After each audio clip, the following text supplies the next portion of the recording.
ધોરણ 12 પાઠ 1 અર્થશાસ્ત્રમાં આલેખ, જેમાં આજે આપણે અભ્યાસ કરવાનો છે અર્થશાસ્ત્રના અભ્યાસમાં ટેકનોલોજીનો ઉપયોગ. તો આધુનિક યુગ એ ટેકનોલોજીનો યુગ ગણાય અને આપણે આપણા રોજિંદા જીવનમાં આ ટેકનોલોજીને વધુને વધુ ઉપયોગ કરતા થયા છીએ. એમાં ખાસ કરીને આપણે ટેકનોલોજીથી એકબીજાના સંપર્કમાં આવ્યા અને રહેવા લાગ્યા, ખાસ કરીને વિડીયો કોલ હોય અથવા તો ફોન કોલ હોય. ત્યારબાદ ચલચિત્રોની ટિકિટો બુક કરાવી, સિનેમામાં ખાસ કરીને ઘર બેઠા ટિકિટ બુક કરી અને આપણે કોઈ લાઇનમાં નથી રહેવું પડતું. ગીતો પણ હવે ઓનલાઈન સાંભળી શકીએ છીએ. ત્યારબાદ સૌથી વધુ ઉપયોગ ડ્રાઇવિંગમાં, જે રસ્તો શોધવા માટે એક જગ્યાએ બીજી જગ્યાએ, તો એ ખાસ એ પણ ઉપયોગી. ત્યારબાદ સૌથી વધુ ઉપયોગ થતો હોય તો વસ્તુઓ ખરીદવા માટે ખાસ એવી એપ્લિકેશનનો ઉપયોગ કરીએ છીએ, એમેઝોન, ફ્લિપકાર્ટ કે કોઈ પણ હોય. અને બિલો ભરવા હોય, લાઇટ બિલ, ગેસ બિલ અથવા તો કોઈ પણ જે ઓનલાઈન બિલ ભરાતા હોય, તો આવી કેટલીક બાબતોનો ટેકનોલોજીમાં આપણે ઉપયોગ કરતા થયા છીએ અને કરીએ છીએ. આનાથી આગળ ટેકનોલોજીનો ઉપયોગ ખાસ કરીને અત્યારે શિક્ષણમાં આપણે કરીએ છીએ. અર્થશાસ્ત્ર જીવન જીવવાની કળા અને વિજ્ઞાન અંગેનું શાસ્ત્ર છે અને માનવ જીવન દરેક સમયે બદલાતું રહે છે. માટે સામાન્ય પ્રજાએ પણ અને નિષ્ણાંતોએ પોતાની જાતને હંમેશા જે નવા નવા પરિવર્તનો આવતા હોય તેના વિશે માહિતગાર રહેવું પડે અથવા તો રાખવા પડે. અને તેના માટે માનવીને ટેકનોલોજી ખૂબ મદદરૂપ સાબિત થાય છે. તો આપણે અહીંયા આજે અર્થશાસ્ત્રના અભ્યાસમાં જે વપરાતી ટેકનોલોજીની માહિતી છે એના વિશે અભ્યાસ કરીએ. તો એની અંદર આજે ખાસ કરીને આપણે કોમ્પ્યુટર ટેકનોલોજી, તો એના વિશે વિગતવાર માહિતી મેળવશું.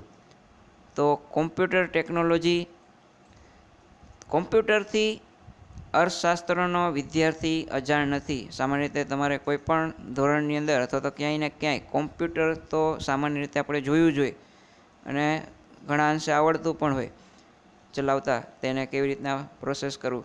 તો આપણે શાળામાં કોમ્પ્યુટરનો ઉપયોગ અવારનવાર કરીએ છીએ અથવા કરતા હશો તમે. ઉપરાંત ઘણા બધા વિદ્યાર્થીઓના ઘરોમાં પણ કોમ્પ્યુટર વસાવેલા હશે જ. અરે હવે તો તમારા મોબાઈલ ફોન પર પણ કોમ્પ્યુટરનું કામ આપી શકે તેવા મોબાઈલ તમે જોઈ શકો છો અથવા તમારી પાસે હશે જ. તો આપણા અભ્યાસમાં આપણે કોમ્પ્યુટરનો ઉપયોગ છે એ વિવિધ રીતે કરી શકીએ છીએ. અને ખાસ કરીને આપણે અહીંયા જે પોઈન્ટના નામ છે એના વિશે તમારે વધારે માહિતી અથવા તો યાદ રાખવાના છે. તેમાં સૌથી પહેલો ઉપયોગ આપણે કોમ્પ્યુટર ટેકનોલોજીનો કરતા હોઈએ તો એ છે પ્રેઝન્ટેશન બનાવવા અથવા તૈયાર કરવા માટે.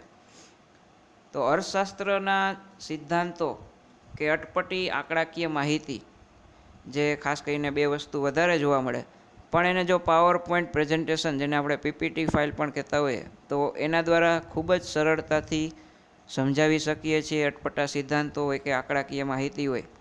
અહીંયા તમને ઉદાહરણ આપેલું છે કે અંદાજપત્રનો જો કોઈ પાઠ સમજવો હોય અથવા તો સમજાવવો હોય તો એના માટે એને 3 જ સ્લાઇડમાં વ્યવસ્થિત બનાવી અને તેને સમજાવી શકીએ છીએ. જેમાં તમે પહેલી સ્લાઇડની અંદર અંદાજપત્રનો અર્થ અને તેના જે ખાતાઓ છે એ દર્શાવો. બીજી સ્લાઇડની અંદર અંદાજપત્રના ખાતાઓની ડિટેલ છે એ દર્શાવવી જોઈએ અથવા દર્શાવવી. અને ત્રીજી સ્લાઇડમાં આપણા દેશનું જે અંદાજપત્ર દર્શાવવું જોઈએ. તો આવી 3 સ્લાઇડ જો પાવર પોઈન્ટ પ્રેઝન્ટેશનની અંદર તમે બનાવો અથવા તો સરળતાથી સમજાવો તો સામાન્ય માહિતી છે એ લોકો સુધી પહોંચી શકે સરળતાથી અને ઝડપથી યાદ પણ રાખી શકાય છે. તો આ કોમ્પ્યુટર ટેકનોલોજીનો પહેલો ઉપયોગ પ્રેઝન્ટેશન બનાવવા કે તૈયાર કરવા માટે. બીજો ઉપયોગ છે એક્સેલ વર્કશીટ. તો અર્થશાસ્ત્રમાં મોટા પ્રમાણમાં આંકડાકીય માહિતી આપણે ઉપયોગ છે એ કરવામાં આવતી હોય છે અને સંશોધન કરતા આવા નિષ્ણાંતો જે અત્યંત મોટા પ્રમાણની આંકડાકીય માહિતીની છે ચકાસણી કરતા હોય છે.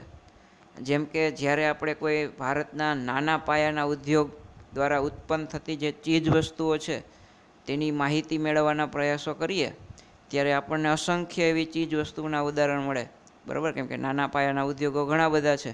તો આવી માહિતી કોમ્પ્યુટર પ્રોગ્રામની અંદર જો ખાસ કરીને એક્સેલ શીટની અંદર એને ખાસ કરીને રો અને કોલમ એ રીતના બનાવી અને તેના સરવાળા, સરેરાશ, સહસંબંધ, તો આ બધી વિશેની પણ કેટલીક આંકડાકીય અને મૂલ્યો જે મિનિટોમાં મેળવી શકીએ છીએ. તો એક્સેલ શીટ એ આંકડાકીય માહિતીને પ્રોસેસ કરવા માટેનો પ્રોગ્રામ છે. તો એ ખાસ વસ્તુ યાદ રાખજો. એક્સેલ શીટ છે એ ખાસ તો આંકડાકીય માહિતી માટે જે પ્રોસેસ કરવાની હોય, ટૂંક સમયની અંદર આંકડાકીય માહિતી જોતી હોય, તો એના માટેનો આ પ્રોગ્રામ છે એક્સેલ વર્કશીટ. તો નાની નાની બાબતો ખાસ યાદ રાખજો, MCQમાં આવી શકે. તો અહીં મેળવેલ માહિતી માટે વિવિધ પ્રકારની આકૃતિઓ પણ એક્સેલ શીટમાં સહેલાઈથી દોરી શકાય છે, જેમાં આપણે સ્તંભ આકૃતિ, પાસેની સ્તંભ આકૃતિ, તો આ બધી વસ્તુ પણ એક્સેલ વર્કશીટની અંદર છે એ ઝડપથી આંકડાકીય માહિતી એમાં દાખલ કરીને આપણે ઝડપથી દોરી શકીએ છીએ. ત્યારબાદ કોમ્પ્યુટર ટેકનોલોજીનો ઉપયોગ આકૃતિ અને આલેખ દોરવા માટેના પ્રોગ્રામો તરીકે પણ થાય છે. તો કોમ્પ્યુટર ટેકનોલોજીમાં અનેક પ્રોગ્રામો છે અને જેમના વડે અર્થશાસ્ત્રની બધી જે વિવિધ માહિતીઓ આપણને છે એ મળતી હોય અને એ પણ આકૃતિ અને આલેખો દ્વારા એને દોરી પણ શકાય છે. તો એવા ઘણા બધા પ્રોગ્રામો અત્યારે ઉપલબ્ધ છે. પણ સામાન્ય રીતે વર્ડ ફાઇલમાં પુરવઠા અને માંગ રેખા જેવી જો સરળ આકૃતિ આપણે દોરી શકીએ છીએ, આગળ એક્સેલ શીટ દ્વારા આપણે એની આંકડાકીય માહિતી અને આકૃતિના આલેખ દ્વારા સચોટ માપ પ્રમાણે પણ દોરી શકીએ છીએ. તો આ બે પ્રોગ્રામનો ઉપયોગ છે એ કરી શકાય આ રીતે. પરંતુ આ માટે આપણને કયા પ્રકારની આકૃતિ જોઈશે અથવા તો જોઈએ છે તે માટેનો આપણને જે ફોર્મ્યુલા આવડવો જોઈએ, વપરાય કેવી રીતના, તો એની જાણકારી હોવી જોઈએ. તો એક ખાસ એ બાબત ધ્યાનમાં રાખવાની કે આકૃતિ આલેખ છે એ દોરતા આવડવું જોઈએ, કયો ફોર્મ્યુલા એમાં વાપરવો એક્સેલ કે વર્ડની અંદર, તો એ ખાસ કરીને આપણને જાણકારી હોવી જોઈએ. ચોથી જે બાબત છે કોમ્પ્યુટર ટેકનોલોજીમાં, તો અભ્યાસ સામગ્રી સાચવવા માટે. અર્થશાસ્ત્રના અભ્યાસ માટે અસંખ્ય શૈક્ષણિક સાધન સામગ્રીની જરૂર પડે. તેમાં સિદ્ધાંત અને આંકડાકીય માહિતી તો ઘણા છે. ઉપરાંત અર્થશાસ્ત્રના ઉચ્ચ અભ્યાસ એટલે કે કોલેજ અને ઉચ્ચ ડિગ્રી મેળવવી હોય ત્યારે સંશોધન માટે પણ આવું એક સામગ્રી અનિવાર્ય જ બને છે એને સાચવવા માટે. આ સામગ્રીને નોટબુક કે ચોપડીઓમાં સાચવવા માટે જગ્યા તેમજ ચીવટ જોઈએ. અને ખાસ કરીને નોટબુક કે ચોપડીમાં ક્યારેક ભેજ, જીવાત એ પણ ક્યારેક થઈ શકે અને બગડી જવાનો ભય રહે. તો આના લીધે આપણે સામગ્રીને કોમ્પ્યુટરમાં જો સાચવતા શીખીએ તો એ અભ્યાસની સામગ્રી છે એ વ્યવસ્થિત રહેશે. આનાથી આગળ જઈએ તો એને સાચવવા માટે અત્યારે હાર્ડ ડિસ્ક અથવા તો પેન ડ્રાઈવ એનો ઉપયોગ છે એ વધી રહ્યો છે અને એની અંદર તમે ગમે ત્યારે આ માહિતી છે એ લઈ જઈ શકાય છે અને દાખલ કરી શકાય. આનાથી આગળ ટેકનોલોજી આવી છે અભ્યાસ સામગ્રી સાચવવા માટે, તો ઈમેલમાં સાચવીને દુનિયાના કોઈ પણ ખૂણે બેસીને તમે તેને વાંચી શકો. જો તમે ઈમેલની અંદર તમે માહિતી સાચવી હોય અને એને આજીવન આપણા અભ્યાસની સામગ્રી સાચવી શકીએ છીએ, ખાસ કરીને ઈમેલની અંદર. અને આજના સમયમાં જે અભ્યાસ સામગ્રી અથવા તો કોઈ ડોક્યુમેન્ટ સાચવવા હોય તો એના માટે Dropbox, Google drive, digital locker, તો આવી વ્યવસ્થા પણ ઉપલબ્ધ છે. તો આ જે 3 નામ છે ખાસ યાદ રાખજો કે આજના સમયમાં કઈ એવી વ્યવસ્થા છે જે અભ્યાસ સામગ્રી સાચવવા માટે ઉપયોગી.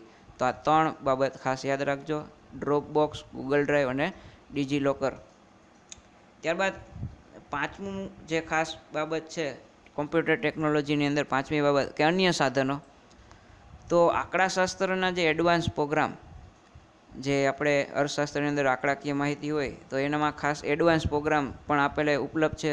એમાં ખાસ કરીને યાદ રાખજો SPSS, ત્યારબાદ શેહઝામ, E-વ્યૂઝ અને SAS. તો આવી અસંખ્ય માહિતી માટે આંકડાકીય ગણતરી માટેના કેટલાક એડવાન્સ પ્રોગ્રામ છે.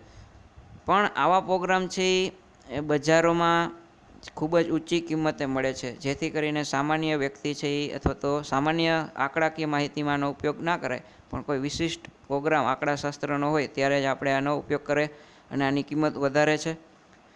આવા સંશોધન કરનાર સંસ્થાઓ છે એ જ ખરીદતી હોય. તો આવા સાધનો એટલે કે જે 4 જે સાધનો ઉપર તમને નામ આપ્યા છે, તો એવા સાધનો કે પ્રોગ્રામ ખરીદવા માટે ખાસ કોઈ સંશોધન કરનાર સંસ્થા હોય મોટી, તો એ લોકો જ વધારે એનો ઉપયોગ કરતા હોય અને ખરીદતા હોય.